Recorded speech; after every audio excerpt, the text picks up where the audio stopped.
Halo, aku Mary dan berusia 16 tahun. Pernahkah kamu membahayakan reputasimu? Cek video ini untuk melihat bagaimana kamu menghadapi situasi tersebut dan melewatinya. Aku memiliki saudari perempuan, Dani, salah satu gadis tercantik di sekolah.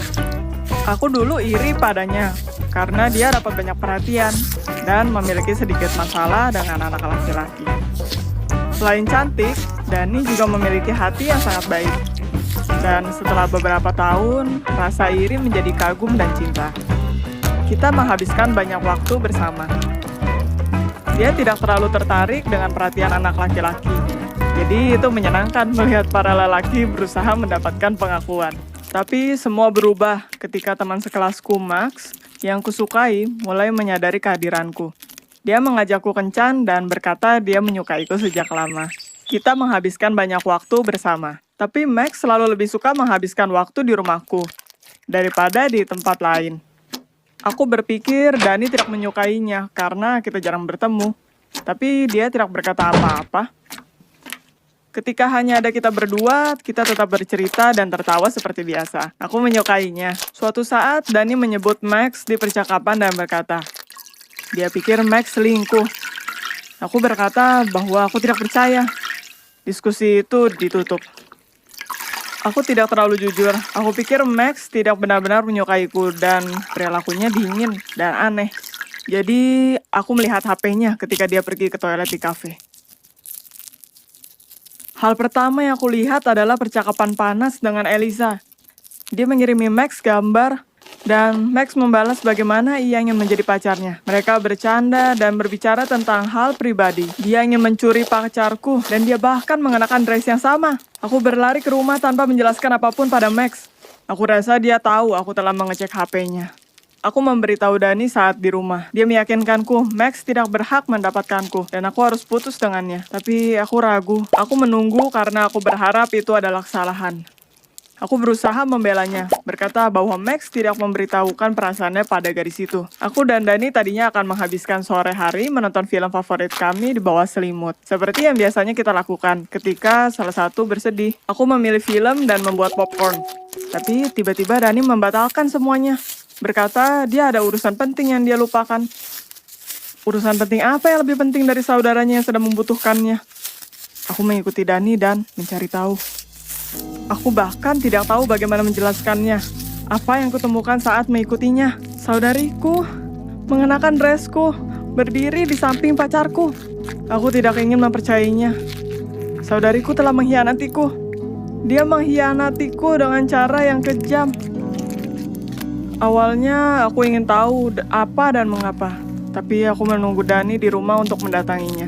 Tapi aku menyadari tidak ingin bicara dengannya lagi sampai akhir hidupku.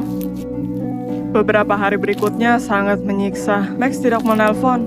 Dia bertingkah seolah kita tidak pernah berpacaran. Aku mencoba mengirim SMS beberapa kali, tapi sesuatu menghentikanku. Aku dan Dani tidak berbicara dan dia terlihat depresi. Berusaha mengacuhkanku. Aku rasa mereka malu. Tapi itu semakin buruk. Max datang berkunjung. Bukan mengunjungiku dan tidak meminta maaf. Dia datang untuk menjemput Dani karena mereka akan pergi ke bioskop. Aku terkejut. Lupa bagaimana cara bicara. Aku hanya berdiri sana, air mata turun. Aku harap kamu sadar kita sudah tidak bersama, katanya. Dan itu terdengar kasar. Lebih melukaiku daripada SMS dengan Eliza. Itu berakhir. Itu terlihat seperti mimpi buruk tanpa akhir. Semakin aku memikirkannya, semakin aku jijik dengan Max. Tapi aku juga memikirkan Dani. Apa yang membuatnya melakukan ini? Kita sangat dekat. Suatu kali pergi ke kamarnya, aku mendengarnya menangis. Aku diam-diam pergi ke dalam dan melihatnya menangis di lantai. Aku berpikir mungkin Max memutuskannya, dan itu adalah waktu balas dendam. Tapi saat aku bertanya apa yang terjadi, aku mendengar sesuatu yang akan membuat artis sinetron iri. Dani memberitahuku, dia ingin Max dan aku putus. Dia ingin lebih banyak waktu denganku dan dia merasa Max orang jahat. Jadi dia memutuskan untuk mengetesnya menggunakan sosmed. Dan dia benar, dia langsung selingkuh. Dia berpikir itu sudah berakhir, tapi malam itu kita berdua seharusnya menonton film. Max mengirim SMS dari akun palsu dan berkata, "Aku tahu itu kamu, Dani. Jangan mempermainkanku. Kita harus bicara tentang saudarimu dan ini hanya untuk kita berdua, demi keselamatannya." Dani menyadari sesuatu yang serius telah terjadi dan berpikir untuk mencari tahu. Max berkata dia memiliki foto bugilku dan jika Dani tidak setuju berkencan dengannya, dia akan mengirim foto itu ke semua orang dengan namaku. Mereka seharusnya berkencan selama 6 minggu dan Max akan memutuskannya. Dan Dani harus berperan depresi sehingga Max akan terlihat jago di depan anak laki-laki. Awalnya itu seharusnya menjadi ancaman hubungan di depan publik. Tapi di hari aku menemukan Dani menangis, Max mencoba memaksanya. Dia berusaha lepas walaupun dengan lutut lecet dan pipi bengkak. Hubungan palsu ini menjadi tidak tertahankan dan tidak aman untuk Dani.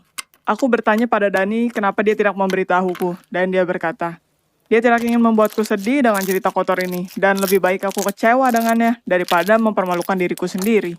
Aku berusaha menenangkannya dan berkata, aku tidak pernah mengirimi Max foto itu dan tidak pernah mengambilnya. Dani menangis keras menyadari dia telah ditipu. Sekarang giliranku untuk membela saudariku. Aku menceritakan semuanya ke kepala sekolah. Dia berbicara dengan orang tua Max. Max dihukum dari sekolah dan kita disarankan untuk menuntutnya.